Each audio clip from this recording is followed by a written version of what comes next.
Welcome to Pia's Travel in Germany, Netherlands, and Luxembourg. Come and join me as I reminisce my travel in Europe in 2015. This is the part 3 of my Europe travel in 2015.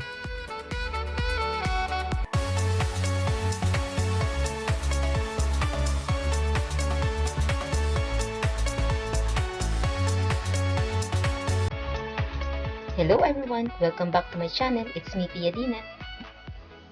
Today, I will be sharing with you my travel itinerary via GoEUGo.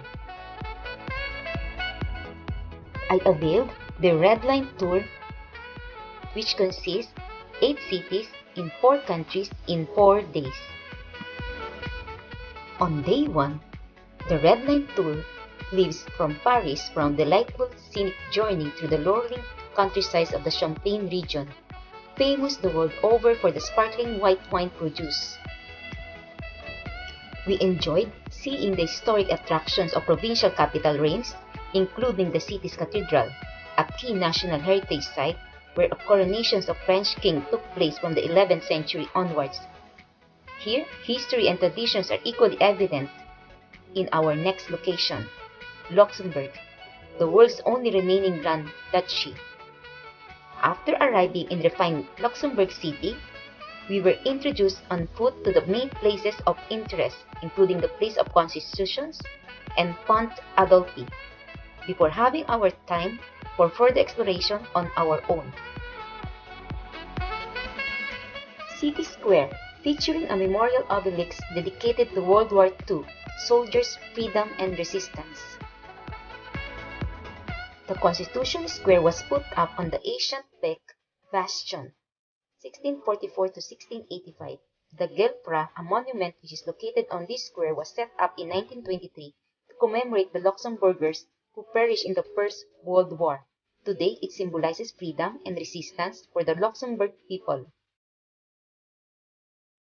From there, we had a superb view of the Pertrus Valley and the Adolphe Bridge. The Adolphe Bridge or Pont Adolphe is a double-decked arch bridge in Luxembourg City. The Adolphe Bridge has become an official national symbol of sorts representing Luxembourg's independence and has become one of Luxembourg City's main tourist attractions. The bridge was named after Grand Duke Adolphe, who reigned Luxembourg from 1890 until 1905 and was the first monarch to hold the title not in personal union with another. On our second day, we leave Luxembourg behind and head across another European border, into Germany. The first stop is historic Trier, Germany's oldest city and the birthplace of Karl Marx. Here, we had the chance to see from the outside the house where the influential philosopher was born, which now functions as the Karl Marx House Museum.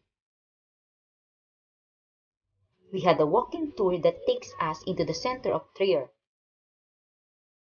We had the chance to look around at the city's impressive cathedral, where the celebrated Holy Robe, said to be the tunic of Christ, it is preserved and occasionally displayed. Trier is also known as the Second Rome. Constantine served as an administrator here for 10 years, and significant legacies of the once great empire remain today. The highlight of the tour is the Porta Nigra, the best preserved Roman city gate north of the Alps, where we had a chance to see it and photograph and take selfies. After the exciting morning tour in Trier, we drive on to the Koblenz, the famous as the locations of the confluence of the Rhine and Moselle rivers. Here, we indulge in a relaxing lunch alongside the water. Afterwards, we had a scenic Rhine boat cruise for some memorable city vistas. Then, we drive through the wine-making town of Rudesheim. Then, we reach Frankfurt am Main, where we discover the delights of Romenberg, a charming plaza with its distinctive medieval town hall as its centerpiece.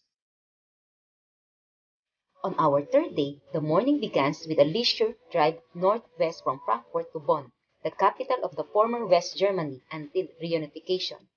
The national government is now in Berlin, but Bonn retains a rich history that is well worth exploring. We discovered the city's secret on an orientation stroll through its streets, walking past highlights such as the Roroko-fronted Town Hall and Ludwig van Beethoven House, a museum celebrating the life of the much-loved composer. Then we drive into Cologne, where we head inside the city's glorious Gothic Cathedral, a UNESCO World Heritage Site. After that, we explore Cologne by ourselves to do a spot of local shopping or to simply relax with a suitably refreshing German brew. Porta Nigra. The Porta Nigra is a large Roman city gate in Trier, Germany. It is today the largest Roman city gate north of the Alps. It is designated as part of the Roman monuments Cathedral of St. Peter and Church of Our Lady in Trier, UNESCO World Heritage Site. The name Porta Nigra originated in the Middle Ages due to the darkened color of its stone. The original Roman name has not been preserved. Locals commonly refer to the Porta Nigra simply as Porta. Cologne Cathedral, or Cathedral Church of St. Peter. It is the seat of the Archbishop of Cologne and of the administrations of the Archdiocese of Cologne. It is a renowned monument of German Catholicism and Gothic architecture and was declared a World Heritage Site in 1996. It is Germany's most visited landmark, attracting an average of 20,000 people a day. At 157 meters, the cathedral is currently the tallest twin-spired church in the world, the second tallest church in Europe after Alminster, and the third tallest church in the world. It is the largest Gothic church in the Northern Europe and has the second largest, tallest spires. Cable car ride to Netherland Monument. A highlight of any stay in Rudesheim is the ride in a cable car up to the Germania Monument. The awe-inspiring panoramic view over Rudesheim, Old Town and the shimmering water of the Rhine dotted with green isles make the smooth glide over the vineyards a very special experience. Trier is a southwestern Germany city in the Mosel-Wine region near the Luxembourg border. Founded by the Romans, it contains several well-preserved Roman structures like the Porta Nigra Gate, the ruins of Roman baths, an amphitheater just outside the center, and a stone bridge over the Moselle River. The Archaeological Museum displays Roman artifacts. Among Trier's many Catholic churches is Trier Cathedral. Bonn. Bonn is a city in western Germany straddling the Rhine River. It's known for the Central Beethoven House, a memorial and museum honoring the composer's birthplace. Nearby are Bonn Minsters, a church with a Romanesque cloisters and Gothic elements, the pink and gold Alte statues or Old City Hall, and a Purpurus Dos Palace housing a mineralogical museum. To the south is Haus des Chernes with post-World War II history exhibits. Koblenz is a German city on the banks of the Rhine and of the Moselle, a multi-nation tributary. Koblenz was established as a Roman military post by Drusus around 8 BC. Its name originates from the Latin conflucens, meaning confluence. Frankfurt, a central German city on the River Main, is a major financial hub that's home to the European Central Bank. It's the birthplace of famed writer Johann Wolfgang von Goethe, whose former home is now on the Goethe House Museum. Like much of the city, it was damaged during World War II and later rebuilt. Cologne is the largest city of the Germany's populous federal state of North Rhine-Westphalia and the fourth populous city in Germany. After lunch in Cologne, we drive into Netherlands. Fourth day, Amsterdam. A day of delights begin with a leisure trip to the Dutch countryside, where we were able to cruise, sample, quarter some of the things that the Netherlands is traditionally famous for: gloves, cheese, and windmills. We went to the hugely popular model town of Schans. My tour with GoEUGo ends in Amsterdam as I explored Amsterdam by myself. Amsterdam is the Netherlands capital, known for its artistic heritage, elaborate canal system, and narrow houses with gabled facades Legacies of the city's 17th century golden age. Its museum district houses the Van Gogh Museum, works by Rembrandt, and the Veneer at the Rijksmuseum Museum, and the modern art at the Stedelijk. Cycling is the key to the city's character, and there are numerous bike paths. Schans is a neighborhood in the Dutch town of Zaandam near Amsterdam. Historic windmills and distinctive green wooden houses were located here to recreate the look of the 18th to 19th century village.